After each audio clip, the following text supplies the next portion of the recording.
میرے کریم نبی نے فرمایا کسی بیوہ کے سامنے اپنی بیوی کی تعریف بیان نہ کرنا، کسی بیوہ کے سامنے اپنی بیوی سے پیار نہ کرنا، اے غریب کے سامنے اپنی دولت کی نمائش بھی نہ کرنا۔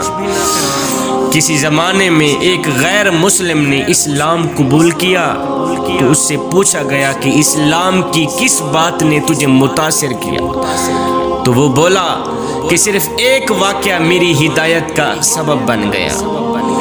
وہ کون سا واقعہ ہے؟ اس نے کہا مجلس رسول لگی ہوئی تھی، لوگوں کا ہجوم تھا، ایک شخص نے عرض کی حضور میرے لیے دعا کر دیں، میرا بچہ کئی دنوں سے گم ہو گیا ہے، مل نہیں رہا۔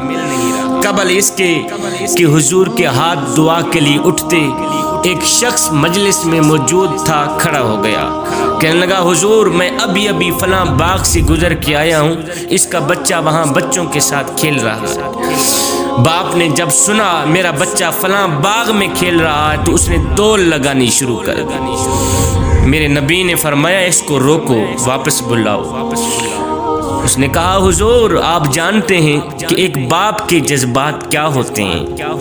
میرے نبی نے فرمایا میں اچھی طرح سے آگاہ ہوں کہ باپ کے جذبات بیٹے کے لیے کیا ہوتے ہیں، لیکن تمہیں بلایا ہے، بلانے کا بھی ایک مقصد ہے۔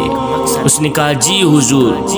میرے نبی نے فرمایا جب تم باغ میں جاؤ گے، بچوں کے ساتھ اپنے بچے کو کھیلتا ہوا دیکھو گے تو اسے بیٹا بیٹا کہہ کر نہ پکارنا، اپنے بچے کو بیٹا بیٹا کہہ کر ہرگز نہ پکارنا، اس کا نام لے کے پکارنا، اس کا نام لے کے پکارنا، بیٹا بیٹا کہہ کر ہرگز نہ پکار۔ کہنے لگا حضور وہ میرا بیٹا ہے، اگر میں بیٹا کہہ کر بلاؤں تو حرج بھی کیا ہے اس میں؟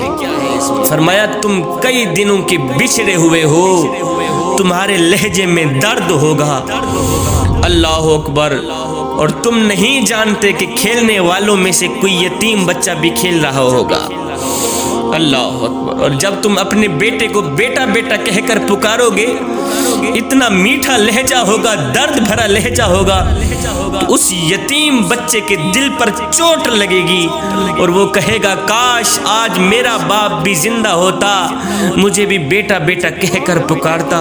فرمایا یہ شوق گھر جا کر پورا کرنا۔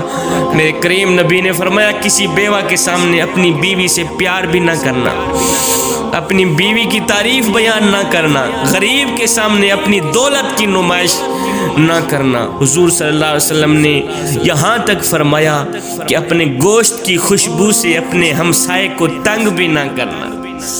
اللہ